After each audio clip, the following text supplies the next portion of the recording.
فَمَن يَكْفُرْ بِالطَّاغُوتِ وَيُؤْمِن بِاللَّهِ فَقَدِ اسْتَمْسَكَ بِالْعُرْوَةِ الْوُثْقَىٰ لَا انفصام لَهَا وَاللَّهُ سَمِيعٌ عَلِيمٌ۔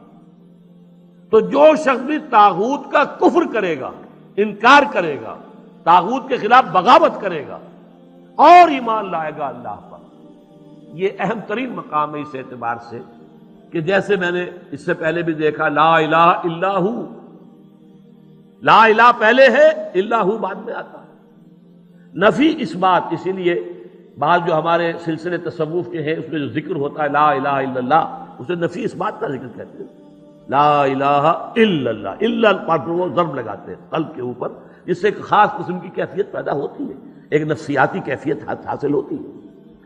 تو پہلے نفی ہے پھر اس بات، وہی ہے پہلے طاغوت کا انکار کرو پھر اللہ پر ایمان لاؤ، تب ایمان معتبر ہے۔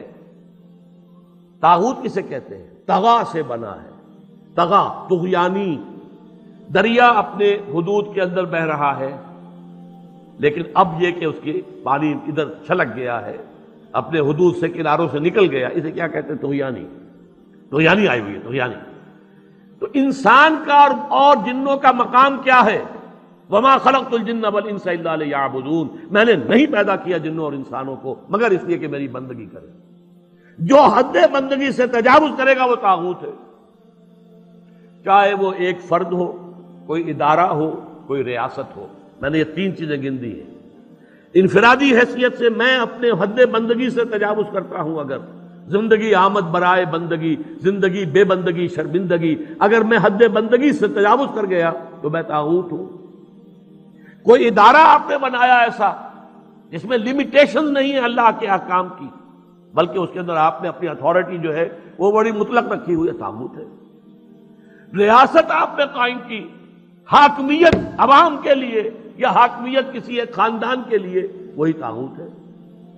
اس کی نفی، اس کا انکار، اس کے خلاف بغاوت کر کے ایمان لاؤ گے تو ایمان معتبر ہے۔ اور اگر طاغوت سے دوستی بھی چل رہی ہے، طاغوت کی چاکری بھی ہو رہی ہے، انگریز کی ملازمت بھی کر رہے ہیں، انگریز کی فوج میں شامل ہو کر خانہ کعبہ پر جا کر گولیاں بھی چلا رہے ہیں، انگریز کی فوج میں شریک ہو کر اور جنرل ایلن بی کو یروشلم کا قبضہ لے کر دے رہے ہیں، لیکن ساتھ ہی تہجد بھی پڑھ رہے ہیں۔ ایسے تھے فوجی مسلمان بلوچ ریجمنٹ کے اور پنجاب کے، بڑے لمبے لمبے بال، زلفیں رکھی ہوئی ہیں، نمازی ہیں، اور یہ کہ تہجد ہے کہاں؟ انگریز کی فوج میں۔ یہ تو طاغوت کی چاکری کر رہے ہو بھائی، طاغوت کے ساتھ تعاون۔ حال یہ ہے کہ حضور فرماتے ہیں من مشى مع فاسق ليقويه فقد اعان على هدم الاسلام، جو شخص کسی فاسق و فاجر انسان کے ساتھ چلے اسے تقویت پہنچانے کے لیے، اس نے اسلام کی عمارت کو جڑوں سے کھودنے میں مدد کی، منہدم کرنے میں مدد کی۔ من مشا صرف چلنا، آپ کسی کے ساتھ چلتے ہیں تاکہ تقویت اسے ہو جائے، لوگوں کو معلوم یہ بھی ان کے ساتھ ہے۔ من مشا مع فاسق، فاسق کافر بھی نہیں، فاسق، لیقویہ، تاکہ اسے تقویت پہنچائیں۔ فقد اعان علی ہدم الاسلام، اسلام کی عمارت کو جڑوں سے کھود کر گرانے میں مدد کی۔ ایک اور حدیث میں آیا اذا مدح الفاسق، جب کسی فاسق کی مدح کی جاتی ہے، غضب اللہ تعالی واہتز لہ العرش، اللہ تعالیٰ انتہائی غضبناک ہوتے ہیں اس درجے کہ عرش کانپنے لگتا ہے، تھرا اٹھتا ہے عرش، اتنا غضب آتا ہے اللہ تعالیٰ کہ ایک شخص میرا باغی ہے، میرا فاسق ہے، فاجر ہے، اور اس کی مدح کی جا رہی ہے۔ اب اس کی روشنی میں آپ اپنے طرز عمل کا جائزہ لیجیے۔ لگے ہوئے ہم اسی نظام کی چاکری میں، اسی نظام کو تقویت پہنچانے میں۔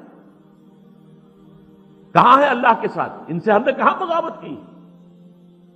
بغاوت کے کم سے کم یہ سمجھیے 3 درجے ہیں۔ سب سے کم کیا ہے؟ نظام سے شدید نفرت ہو، ترک تعاون ہو، ترک موالات ہو، یہ نیگیٹو حصہ ہے صرف۔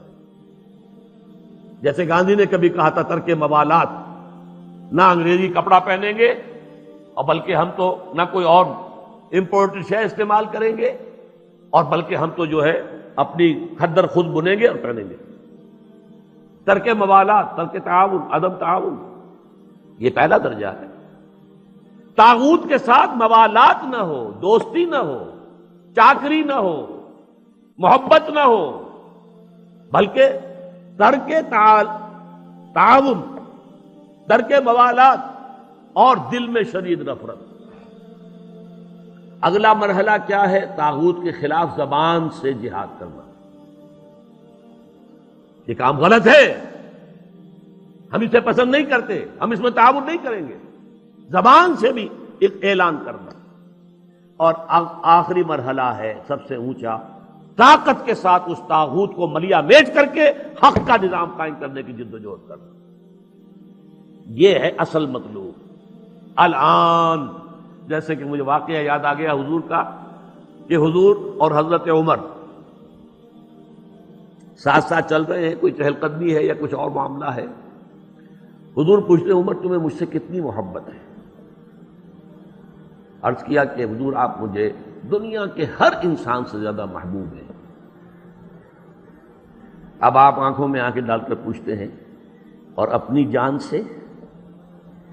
اب ایک تو اندازہ کیجئے کہ یہ سوال کسی ایسے شخص سے نہیں کیا جا سکتا جس سے ذرا بھی بال برابر بھی بودھ ہو دل میں، تو خالص جو بہت ہی مقرب ہوگا اسی سے یہ بات کہی جائے گی۔ اپنی جان سے؟ تو حضرت عمر نے تھوڑا سا توقف کیا، پھر عرض کیا ہاں اب میں کہتا ہوں کہ آپ مجھے میری جان سے بھی زیادہ عزیز ہیں۔ فرمایا الآن، اب پہنچے ہو تم اس مقام پر کہ جہاں ہونا چاہیے۔